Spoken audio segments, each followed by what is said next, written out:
저는 이 시간 은혜로 시작해서 마지막까지 은혜로 시작해서 마지막까지 은혜로라는 제목으로 하나님 말씀을 전가하려고 합니다. 지난 금요일 저녁에 설교 준비를 하고 있는데 저희 아내가 책장을 정리하다가 편지 하나를 찾아서 제게 건네주었습니다. 그 편지는 저희 딸 지혜가 17살 때 파더스 데이 날 제게 쓴 편지였습니다. 바로 이건데요. 종이 한 장을 이렇게 접어서 책자처럼 이렇게 만들어 놓았습니다. 이 편지의 앞에는 위에 넥타이 2개를 칼라로 이렇게 펜으로 그려 나왔고, 그리고 아버지 날이라고 쓰고 밑에 이제 꽃을 화분을 하나 그려 놓고, 그리고 밑에는 영어로 Father's Day라고 되어 있습니다. 그리고 그 안에는 이 father이라는 그 영어 단어의 스펠링 하나하나를 가지고 거기에 맞는 영어 단어를 하나 써가지고 마치 우리 한국의 뭐 삼행시나 사행시 이런 거 짓듯이 써서 편지를 썼습니다. 첫 페이지에는 F를 faithful, 믿음이라고 써놓고요. 믿음이 강한 아빠, 하나님을 태어날 때부터 만날 수 있도록 도와주신 아빠, 그리고 언제든지 가족을 먼저 하는 아빠, 그 무엇보다 가족의 행복이 먼저인 아빠, 가족을 위해 살고 계신 아빠. 그리고 두 번째 페이지에는 accepting은 받아주다는 뜻입니다. 제가 아무리 부족한 딸이어도 저를 언제나 받아주시는 아빠, 제가 실망시키고 힘들게 할 때가 많았을 텐데 그래도 저를 조건 없이 사랑해 주시는 아빠. 그 다음 페이지에는 T자를 teacher, 선생님이라고 했습니다. 이제 어른이 다 되어가는 저는 배울 게 없다고 생각해도 제 인생의 선생님이 되어주시는 아빠. 아빠가 살아가는 삶이 제일 큰 가르침이에요. 언제나 바른 길로 걸어가시는 아빠, 자랑스러운 아빠. 그리고 H자에는 honest, 정직이라는 단어를 썼습니다. 사람들 속여서 나쁘게 사는 이 세상 가운데서 정직하고 솔직하게 사는 우리 아빠, 숨길 게 없는 우리 아빠. 저는 아빠가 한 번도 부끄러웠던 적이 없어요. 그리고 E자는 expectation, 기대. 아빠는 제 기대의 기준이에요. 무엇이든지 다 해낼 수 있는 아빠, 실제로 못하더라도 제 눈에서는 뭐든지 다 가능한 아빠, 아빠가 하시는 만큼이 딱이에요. 만능 아빠. 그 다음 마지막 R자는 respectful, 존경이라는 단어를 썼습니다. 제가 이 세상에서 가장 존경스러운 아빠, 17년간 어떻게 이 못난 딸을 버텨왔는지 너무 대단한 우리 아빠, 늘 들어도 감동받는 아빠의 인생 이야기. 한국에서 미국으로 와서 어렵게 살면서도 아이들 위해서라면 늘 무엇이든지 해줬던 아빠. 어리고 철없는 저는 늘 가지고 싶고 남이 가진 것을 부럽기만 하면서 또 어려워도 해주셨던 아빠. 게임보이가 참 가지고 싶었던 제 어린 모습이 가장 기억에 남아요. 아빠가 갑자기 세 남매를 차에 태워서 게임보이 사러 갔을 때 얼마나 좋았는지 아직도 기억이 생생해요. 제가 게임 같은 선물은 부러워할 필요가 없었어요. 아빠가 제 인생의 남부럽지 않는 저의 가장 큰 선물이에요. 나를 위해 평생 살아와 주신 아빠. 아빠 덕분에 제가 이렇게 무사히 고등학교 마치고 좋은 대학교로 들어가요. 알바로 시작해서 공부도 열심히 해서 아빠 호강하게 해 드릴게요. Thank you for everything you do. I love you. 딸이 보낸 짧은 편지 하나가 그때부터 6년의 세월이 지났는데도 다시 읽어봐도 제 마음에 감동을 주었습니다. 우리가 지금 살펴보고 있는 이 빌레몬서는 신약 성경 중에서 가장 짧은 편지입니다. 바울이 빌레몬에게 개인적으로 썼던 이 짧은 편지 하나가 약 2000년의 세월이 지났음에도 불구하고 이 성경을 읽는 오늘 우리들에게 여전히 감동을 주고 있습니다. 바울은 빌레몬에게 그에게 손해를 끼치고 도망을 갔던 그 노예 오네시모를 용서해주고 그를 형제로 받아들일 것을 부탁을 했습니다. 거기에 더 나아가서 그의 영적인 스승이요 영적인 아버지인 자기를 대하는 것처럼 오네시모를 대할 때에 그렇게 주 안에서 대하라고 그렇게 권면을 했습니다. 그리고는 빌레몬서 1장 21절에서 나는 내가 순종할 것을 확신함으로 내게 썼노니 네가 내가 말한 것보다 더 행할 줄을 아노라 라고 했습니다.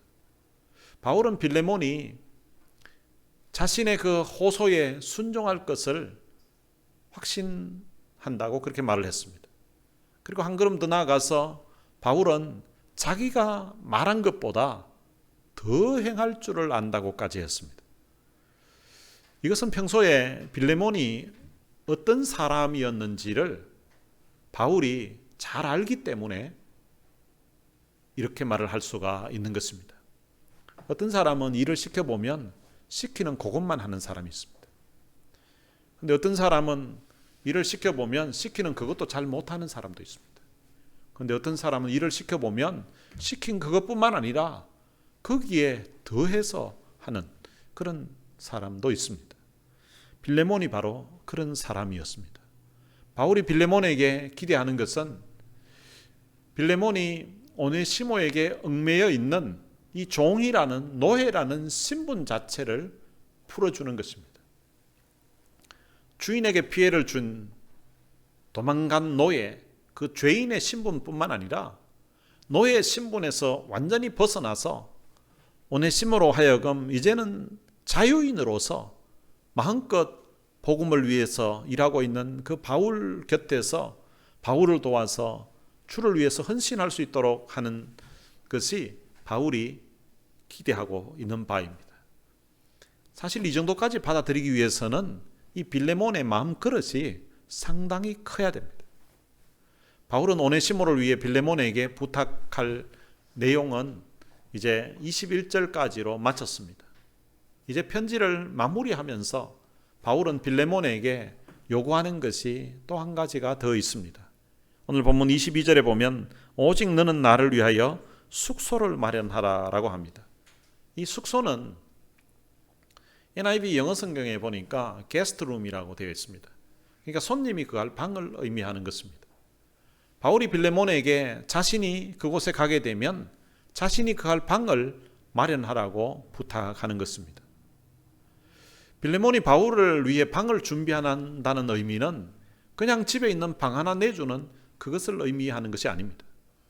바울을 맞이할 때에 정말 기쁜 마음으로 바울을 맞이할 수 있도록 하라는 그런 의미가 담겨져 있습니다. 지금 로마 감옥에 갇혀 있는 바울이 나중에 감옥에서 나와서 골로새를 방문했을 때에 그 빌레몬 집을 이제 찾아가게 될 것인데 그 빌레몬이 바울을 정말 기쁜 마음으로 맞을 수 있도록 숙소를 마련하라는 것입니다. 여러분, 만약에 이 빌레몬이 바울을 기쁜 마음으로 맞아들이려고 하면 어떻게 해야 될까요?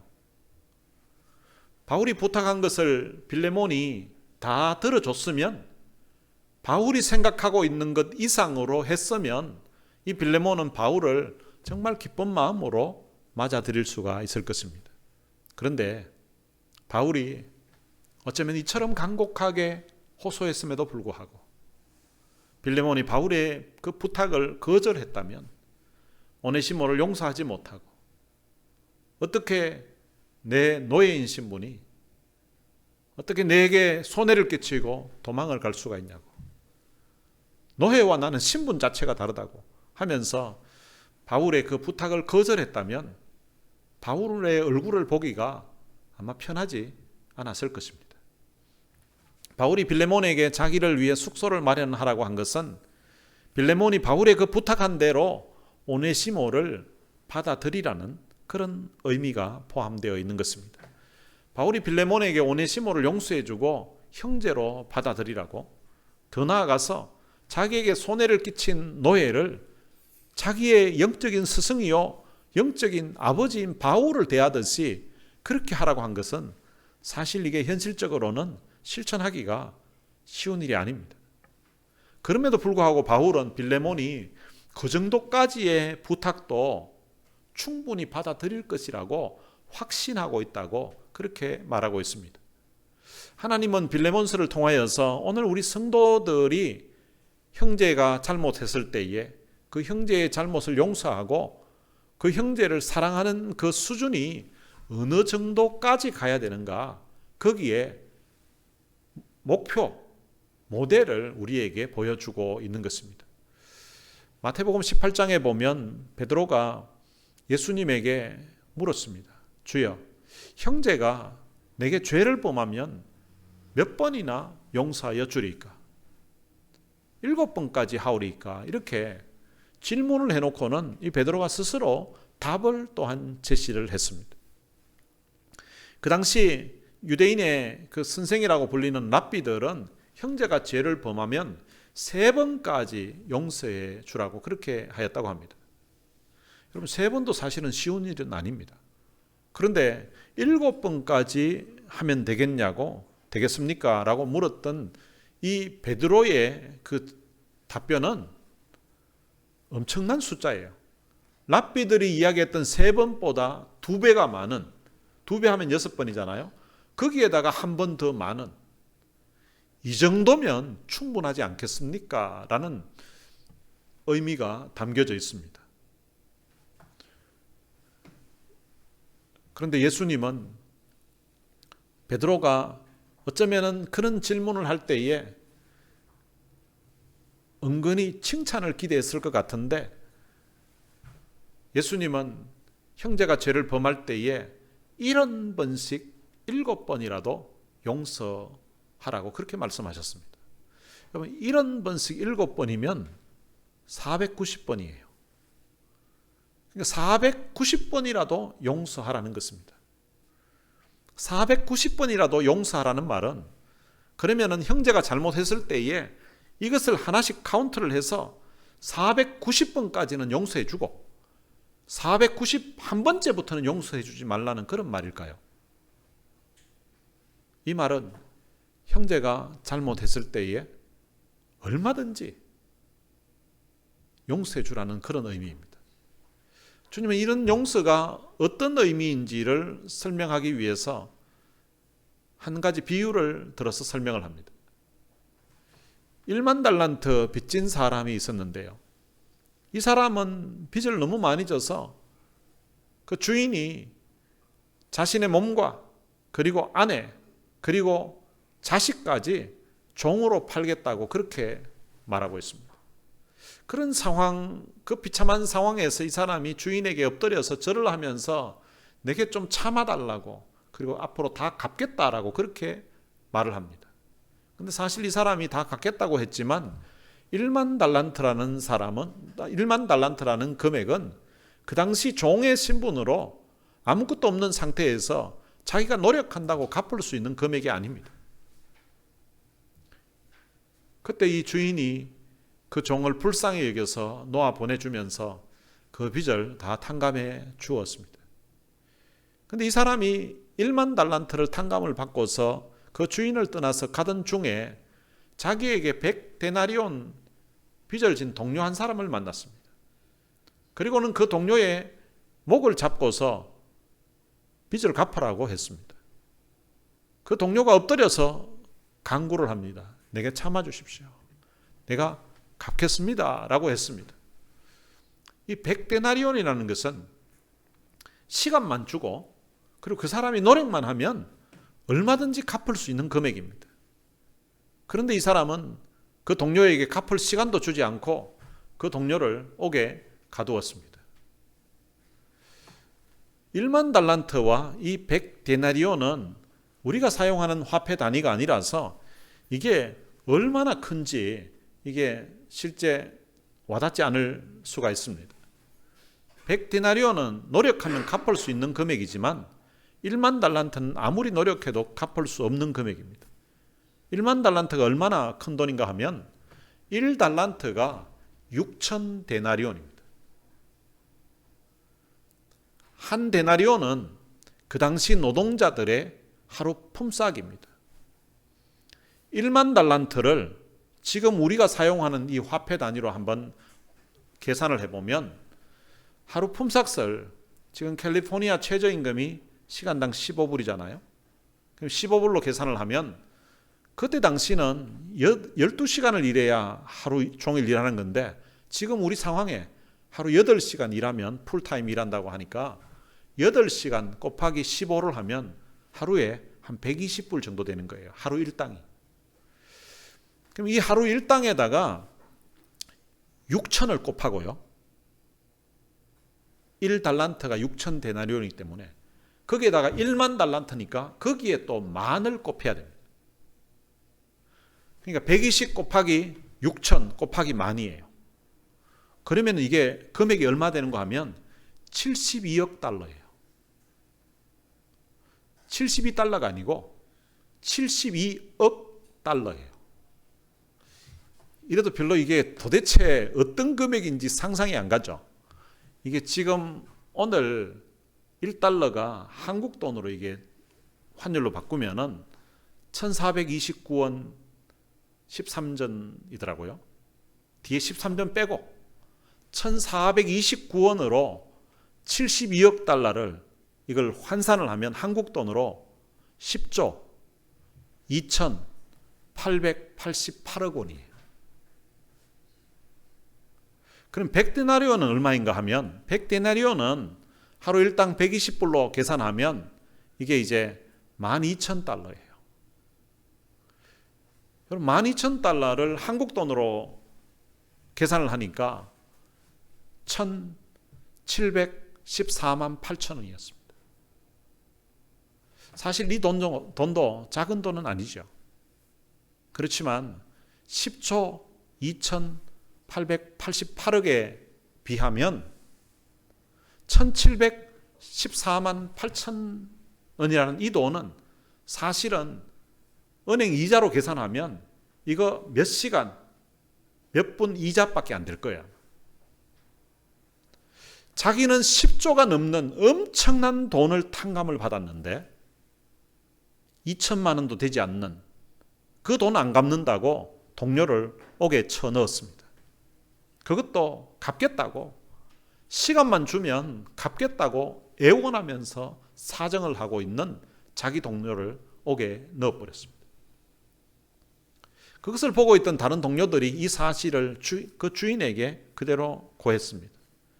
주인이 그를 다시 불렀습니다. 악한 종아, 네가 빌기에 내가 너 빚을 전부 탕감하여 주었거늘 내가 너를 불쌍히 여김같이 너도 내 동료를 불쌍히 여김이 마땅하지 아니하냐고. 주인이 노해서 그 빚을 다 갚도록 그를 옥졸에게 넘겼다는 이야기입니다. 여러분, 이 1만 달란트 탕감 받아놓고 동료 100데나리온 갚지 않는다고 옥에 쳐넣었던 이 종에 대한 이야기를 들으면서 여러분들은 어떤 생각이 드십니까? 어떻게 그럴 수가 있냐?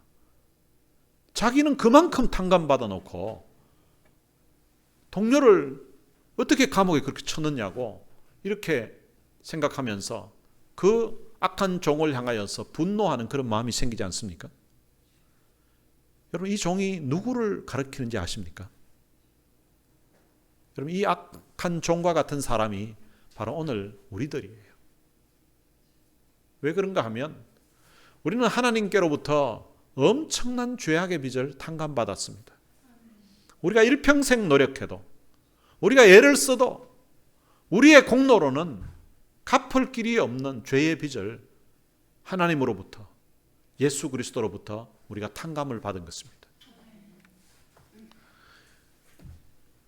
그런데 누가 우리에게 잘못을 하게 되면 어떻게 나인데 그럴 수가 있냐고.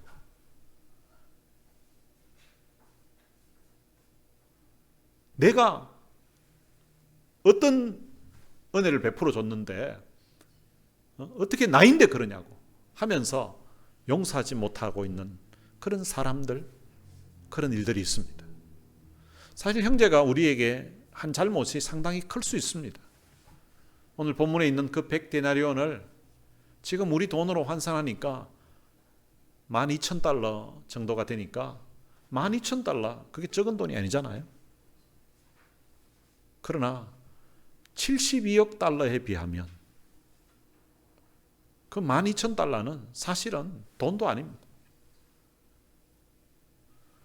우리가 살다 보면 사실 내가 다른 것은 다 용서해도 이것만은 절대 용서할 수 없다는 그런 일이 내게 있을 수 있습니다. 살다 보면 내가 다른 사람은 다 용서해도 이 인간만은 절대 용서 못한다고 하는 그런 사람이 우리 생에 있을 수도 있습니다. 주님이 용서하라고 하는 것은 내가 조금만 마음 먹으면 용서할 수 있는 그런 사람 용서하라고 하는 것이 아니에요. 내가 다른 일 몰라도 이 일은 절대 가만히 있지 않는다고, 절대 용서하지 못한다고 하는 그 일 용서하라고, 다른 사람 몰라도 이 인간은 절대 내가 용서 못한다고 하는 그 인간 용서하라고 주님이 이렇게 말씀해 주시는 것입니다. 그 사람이 내게 아무리 큰 잘못을 저질렀다 할지라도 내가 하나님께 받은 그 용서의 은혜에 비하면 그가 내게 범한 것은 아무것도 아니라는 것입니다. 용서는 내가 받은 은혜가 얼마나 큰 것인가를 깨달은 사람만이 할 수 있는 것입니다. 여러분, 하나님이 우리를 용서해 주셨습니다. 하나님이 우리를 용서하시기 위해서 하나님은 엄청난 대가를 지불하셨습니다. 그의 하나밖에 없는 아들을 십자가의 죽음에 내어주시고 그 아들이 흘린 그 보혈과 그 죽음을 통하여서 오늘 우리가 죄사함 받게 된 것입니다. 우리를 용서해 주신 그 주님의 그 하나님의 은혜가 바로 1만 달란트와 같은 우리가 아무리 노력해도 갚을 수 없는 은혜라는 것입니다. 그 큰 은혜를, 그 놀라운 은혜를 우리 모두가 다 거저 받은 것입니다. 그렇기 때문에 우리도 우리에게 누군가 잘못하면 그들을 향하여서 용서와 은혜를 베풀면서 살아야 된다는 것입니다. 여러분, 용서와 사랑은 사람을 변화시키는 힘이 있습니다. 주님으로부터 용서를 받고 사랑을 받았던 세리장 삭개오라는 사람이 있었는데요. 이 사람이 그를 받아주시는 그 주님의 은혜를 경험하고 나서는 새 사람으로 바뀌게 됩니다. 그는 자기 재산 절반을 가난한 자들에게 그날 나누어 주겠다고 주님 앞에 약속을 했습니다. 그리고 자기가 누군가에게 속여서 빼앗은 것이 있다면 4배로 갚아주겠다고 그렇게 약속했습니다. 저는 제가 세리장 재산이 얼마였는지 모르지만 예수님 만나고 절반을 가난한 사람들에게 나누어 주고, 그리고 아마 대부분 재산이 누군가의 걸 속여서 빼앗은 것일 것 같은데 그건 4배로 물어주고 나면 거의 빈털털이 됐을 것 같아요. 예수님 만나고 나니까 자기 가진 재산 다 날려도 너무 행복하고 너무 좋았던 것 같아요. 교회를 핍박했던 사울이라는 한 청년이 주님의 그 용서와 사랑을 경험하면서 그의 인생이 새로운 삶을 살게 됩니다. 오늘 우리가 이만큼 변화된 것도 사실은 끊임없이 우리를 향하여서 용서하시고 우리를 품어주시고 사랑해주시는 그 하나님의 사랑 때문이라고 생각합니다. 바울은 골로새서 3장 13절에서 골로새 교회 성도들에게 이렇게 말합니다. 누가 누구에게 불만이 있거든 서로 용납하여 피차 용서하되 주께서 너희를 용서하신 것 같이 너희도 그리하고. 우리의 인생에 누군가 참 힘들게 만들고 그를 향하여서 불만이 나오게끔 만들었던 그런 사람들을 주님이 우리를 용서하신 것처럼, 주님이 우리를 용납하신 것처럼 그렇게 용납하고 용서하라는 것입니다. 바울은 빌레몬이 오네시모를 진심으로 용서할 것을 부탁하고 그 다음에 기도를 부탁합니다. 너희 기도로 내가 너희에게 나아가게 하여 주시기를 바라노라. 여기 너희라는 말을 보면 단수가 아니라 복수로 되어 있습니다.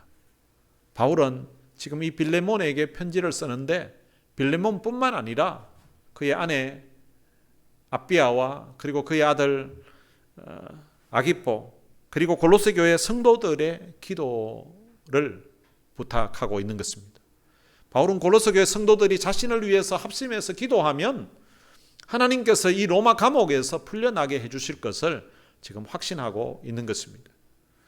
바울은 자신이 로마 감옥에 수감되어 있지만 골로새 교회 성도들이 합심해서 기도하면 하나님께서 그 감옥이라 할지라도 풀어주실 것을 믿고 있는 것입니다.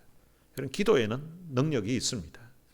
왜냐하면 전능하신 하나님이 그 기도를 들으시고 응답해 주시기 때문인 것입니다. 그럼 혼자 우리가 기도해도 능력이 나타나지만 성도들이 합심해서 기도하면 더 큰 능력이 나타나는 것입니다. 때로는 삶에 힘들고 때로는 지칠 때에 답답한 문제를 만났을 때에 전능하신 하나님께 기도로 나아가시기를 바랍니다. 전능하신 그 하나님 앞에 우리가 무릎 꿇고 기도하면 바울이 매인 것을 주시는 것처럼 우리의 삶에도 매인 것을 풀어주시는 그런 역사가 나타날 것입니다. 그런 역사가 여러분들의 기도 속에 있게 되시기를 주님의 이름으로 축원합니다. 그리고 23절에서는 그리스도 예수 안에서 나와 함께 갇힌 자 에바브라라고 말하고 있습니다. 이 에바브라라는 사람이 사도 바울과 함께 지금 로마 감옥에 갇혀 있다는 것입니다. 이 에바브라는 어떤 사람인가 하면 골로새서 1장 7절에 보면 그에 대한 이야기가 나옵니다. 이와 같이 우리와 함께 종된 사랑하는 에바브라에게 너희가 배웠나니 그는 너희를 위한 그리스도의 신실한 일꾼이요. 이 골로새 교회 성도들이 에바브라라는 이 사람으로부터 배웠다는 것입니다. 예수 그리스도를 배우고 하나님을 배우고 복음을 배웠다는 것입니다. 어떻게 신앙생활을 해야 되는지를 이 에바브라라는 사람을 통해서 배웠다는 것입니다. 골로새 교회 성도들이 그에게서 배워서 예수를 믿게 되었고 지금 신앙생활을 하고 있다는 것입니다. 그리고 골로새서 4장 12절에 보면 이 에바브라에 대해서 더 구체적으로 설명합니다. 그리스도 예수의 종인 너희에게서 온 에바브라가 너희에게 문안하느니라. 그가 항상 너희를 위하여 애써 기도하여 너희로 하나님의 모든 뜻 가운데서 완전하고 확신 있게 서기를 구하나니. 이 에바브라는 골로새 교회 성도들을 위해서 골로새 교회를 위해서 항상 애써 기도하는 사람이었다는 것입니다. 감옥에 같이 있으면서도 그 골로새 교회 성도들을 가슴에 품고 애써 기도했던 사람이 바로 이 에바브라라는 사람입니다. 그리고 이 에바브라는 골로새 교회 성도들이 완전하게 되기를 확신 가운데 서 있게 되기를 기도했다는 것입니다. 그리고 오늘 본문 24절에서는 또한 나의 동역자 마가, 아리스다고, 데마, 누가가 문안하느니라. 바울은 동역자로 마가라는 사람과 그리고 아리스다고 그리고 데마, 누가가 문안한다고 그렇게 언급하고 있습니다. 이들은 골로새서에도 이 골로새 교회 성도들을 향하여서 문안하는 그런 내용이 나옵니다. 골로새서 4장 14절에 보면 사랑을 받는 의사 누가와 또 데마가 너희에게 문안하느니라. 성도들이 동역자들이 이렇게 문안하는 서로 관심을 가지는 것을 사도 바울은 계속해서 전해주고 있습니다. 우리가 신앙생활 하려고 하면 우리가 주님을 바라보고 신앙생활 해야 됩니다. 옆에서 누가 뭐라고 하더라도 주님 바라보면서 그렇게 살아야 할 때가 있습니다. 그런데 신앙생활을 성숙해서 제대로 하려고 하면 나만 주님 바라보고 사는 것이 아니라 옆에 있는 사람들을 서로 돌아보면서 살아야 하는 것입니다. 바울은 빌립보서에서도 2장 4절에 각각 자기 일을 돌볼 뿐더러 또한 각각 다른 사람들의 일을 돌보아 나의 기쁨을 충만하게 하라고 했습니다. 자기 일도 돌봐야 되지만 혼자 자기만 돌볼 것이 아니라 다른 사람이 옆에 어떻게 신앙생활하는지 다른 사람들의 형편은 어떤지를 돌아보면서 그렇게 신앙생활하면 사도 바울이 기쁨이 충만하겠다고 그렇게 말하고 있습니다. 여러분 자식들이 있을 때에 그 자식들 간에 서로 형제 우애 있게 서로 형편을 돌아보면서 이렇게 지내는 모습을 부모가 보게 되면 부모가 알게 되면 부모의 마음이 흐뭇하고 기쁨이 있습니다. 우리 하나님 아버지께서도 우리가 하나님 안에서 한 형제들인데 서로 돌아보면서 그렇게 살아갈 때에 하나님이 기뻐하신다는 것입니다. 여러분들이 형제들의 그 형편을 돌아보면서 살아가게 되시기를 주님의 이름으로 축복합니다. 그리고 이제 빌레몬서 마지막 절인 25절에서 바울은 우리 주 예수 그리스도의 은혜가 너희 심령과 함께 있을지어다 라고 말합니다. 바울은 편지 마지막에서 우리 주 예수 그리스도의 은혜가 너희 심령과 함께 있기를 축복하고 있습니다. 바울은 편지를 처음 쓰기 시작할 때 1장 3절에 보면 하나님 우리 아버지와 주 예수 그리스도로부터 은혜와 평강이 너희에게 있을지어다 라고 축복했습니다. 바울은 빌레몬서를 시작하면서도 은혜로 시작을 했습니다. 그리고 마지막 마무리를 하면서도 은혜로 마무리를 하고 있습니다. 다른 사람들을 용서하고 사랑할 수 있는 힘도 하나님이 은혜를 주셔야만 가능한 것입니다. 내 힘으로 내 마음으로 한다고 되는 게 아니에요. 내가 그 사람 용서해야지, 내가 너그럽게 품어야지 해도 그 사람 얼굴만 보면 열이 확 받는데 이게 잘 되지 않는다고요. 하나님이 내 심령에 은혜를 주셔야만, 하나님의 은혜가 있어야만 그게 가능한 일인 것입니다. 고린도전서 15장 9절과 10절에서 사도 바울은 이런 고백을 합니다. 나는 사도 중에 가장 작은 자라. 나는 하나님의 교회를 박해하였으므로 사도라 칭함 받기를 감당하지 못할 자니라. 그러나 내가 나된 것은 하나님의 은혜로 된 것이니 내게 주신 그의 은혜가 헛되지 아니하여 내가 모든 사도보다 더 많이 수고하였으나 내가 한 것이 아니요 오직 나와 함께 하신 하나님의 은혜로다. 죄인 중에 개수 같은 인생이라서, 그가 지은 죄가 너무 많아서 자기는 사도라고 칭함을 감당할 수 없는 그런 인생이었는데, 근데 오늘 이렇게 참 믿음으로 서서 예수님의 제자로서 복음의 일꾼으로 설 수 있었던 것은 지금 나의 나된 것이 하나님의 은혜로 된 것이라고 고백하고 있습니다. 자기가 열심히 노력했기 때문에, 열심히 기도했기 때문에, 열심히 전도했기 때문에 이렇게 된 것이 아니라 하나님의 은혜로 오늘 여기까지 왔다는 것입니다. 죄인 괴수 같은 인생이 지금 나의 나된 것이 하나님의 은혜라고 고백하고 있는 것입니다. 그리고 자기가 다른 모든 사도보다 더 많이 수고했다는 것입니다. 그렇게 수고할 수 있었던 것도 하나님의 은혜였다고 그렇게 고백하고 있습니다.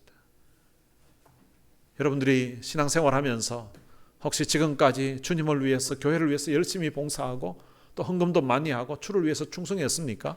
내가 이만큼 할 수 있던 것이 나니까 이렇게 할 수 있던 것이 아니라 하나님의 은혜였다고. 하나님이 내게 건강도 주시고, 하나님이 내게 재물도 주시고, 하나님이 내게 드릴 수 있는 그런 마음도 주셔서 하나님의 은혜로 내가 할 수 있었다는 그런 고백이 여러분들에게 있게 되시기를 바랍니다.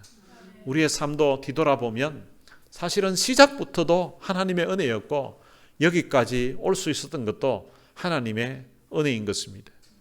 여러분, 제 나이 40세 때에 너무 피곤해서 몸에 이상이 있는 것 같아서 병원에 가서 보니까 이것저것 검사했는데 한인타운에 있는 그 간에 대해서는 최고의 전문이라고 알려져 있는 배호섭 박사님으로부터 간경화라는 판정을 받았습니다.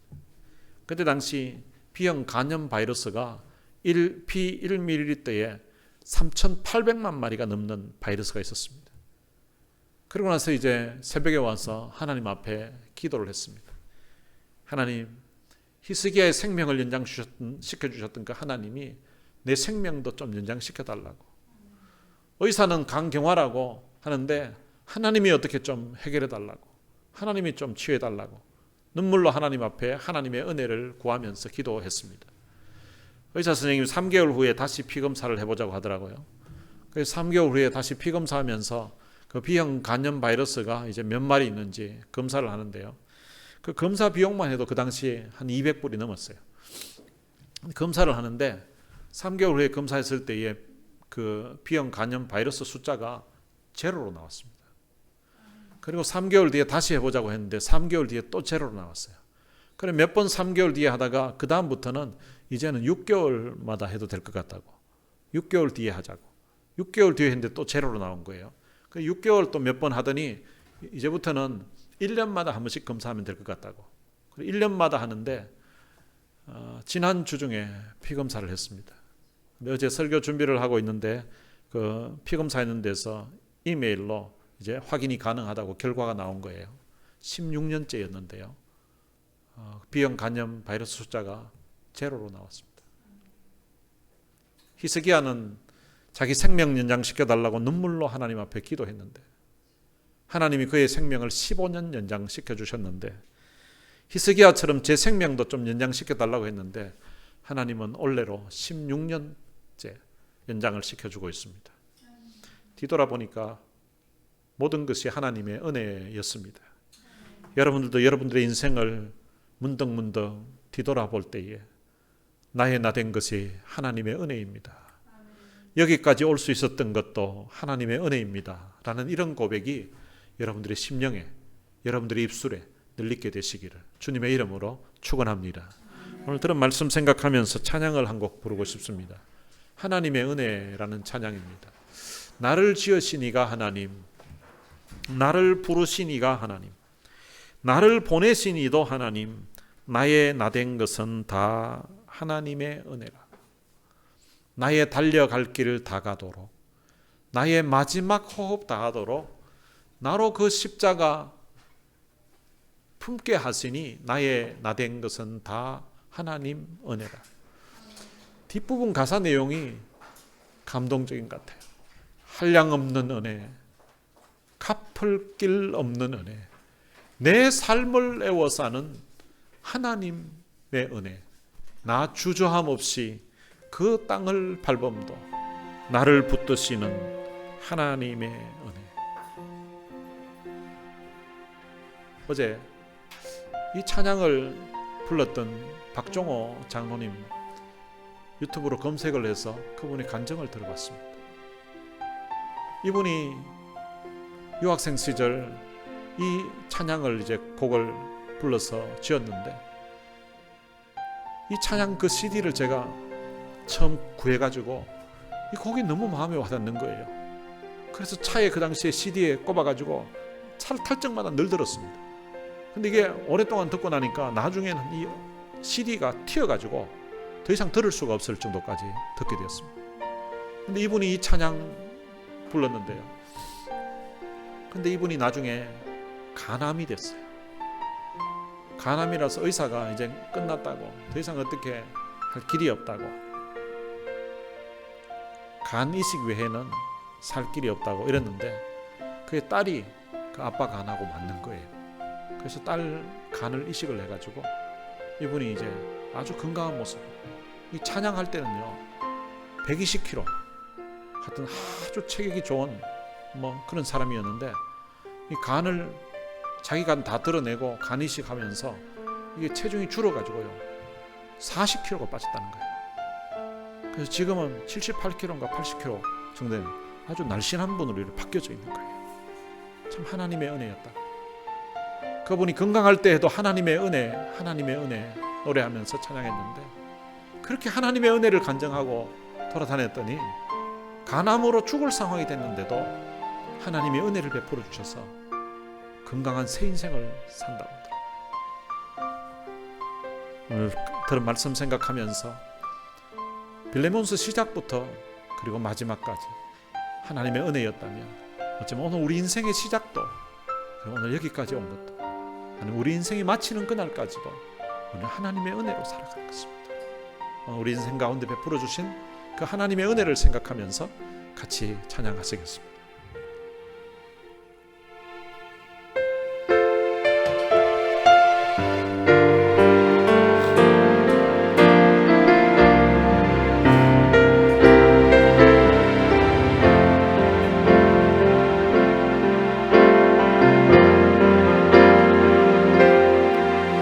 나를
하나님의 은혜.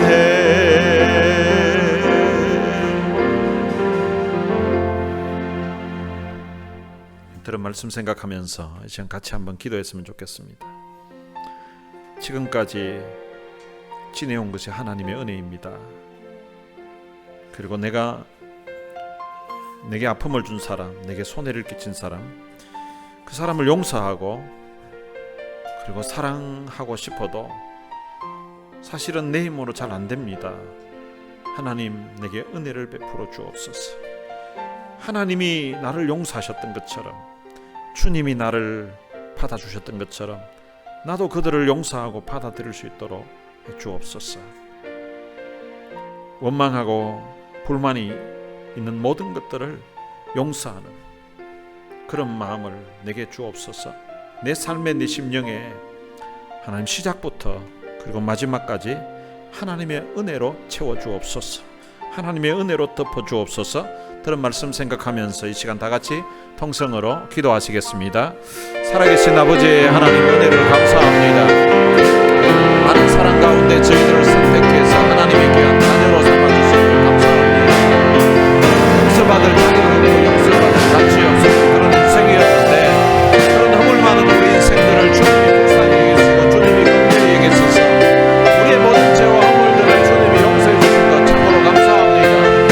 십자가의 보혈로, 십자가의 죽음으로 우리의 죄를 용서하시기 위해서 놀라운 인생, 생명 보내셨던 것 주님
살아계신 아버지 하나님, 은혜를 감사합니다. 사도 바울이 빌레몬에게 썼던 그 짧은 편지 하나가 4주간 동안 우리의 마음을 설레게 하고 우리의 마음에 감동을 주고 또한 우리의 마음에 은혜를 끼치게 하시니 참으로 감사합니다. 하나님, 오늘 우리 인생도 누군가에게 이런 아름다운 편지가 될 수 있도록 하나님 도와주시기를 원합니다. 우리 인생 자체가 다른 사람들에게 하나님의 은혜를 전하고 감동을 주고 은혜를 끼치는 그런 도구가 될 수 있도록 축복해 주옵소서. 하나님, 지나왔던 우리의 삶 자체가 하나님의 은혜였습니다. 빌레몬서 시작부터 그리고 마지막에도 우리 주 예수 그리스도의 그 은혜가 심령 속에 있기를 축복했던 것처럼 하나님, 우리 인생의 시작에도 하나님의 은혜였고 또한 오늘 여기까지 온 것도 하나님의 은혜였습니다. 누군가 우리의 마음에 손해를 끼치고 마음에 상처를 주고 힘들게 했던 그런 사람들을 용서할 수 있는 힘도 내 노력이나 내 결단이 아니라 하나님의 은혜가 임해야 된다는 사실을 깨닫게 하시니 감사합니다. 하나님, 우리 모든 성도들 심령 속에 이런 은혜를 부어주시기를 원합니다. 누가 우리에게 손해를 끼쳤다 할지라도, 누가 우리의 인생을 힘들게 했다 할지라도 우리가 하나님께 받은 그 놀라운 은혜, 우리가 우리 주 예수 그리스도께로부터 받았던 그 귀한 은혜를 생각하면서 그 사람들에게 하나님이 우리를 불쌍히 여김처럼 우리도 그들을 불쌍히 여기는 그런 마음으로 또한 그들을 대할 수 있도록 축복해 주시기를 원합니다. 하나님, 오늘 지나왔던 우리의 삶에 베풀어 주신 이 은혜를 우리가 만나는 사람들에게 간증하며 살게 해주시고 또한 우리에게 받았던 이 은혜를 인하여서 하나님 앞에 기쁨으로 헌신하며 하나님의 영광을 위해서 살아가는 우리 모두의 삶이 될 수 있도록 주님이 두 손 들어 축복해 주옵소서. 우리 주 예수 그리스도의 은혜와 하나님의 무한하신 사랑과 성령님의 위로교통 충만하심이 우리의 인생의 시작부터 오늘 여기까지 또한 우리의 인생 마치는 그날까지 하나님의 은혜라고 고백하며 간증하며 살 것을 마음에 다짐하는 주의 귀한 자녀들 머리 위에 이제로부터 영원토록 함께 있을지어다. 아멘.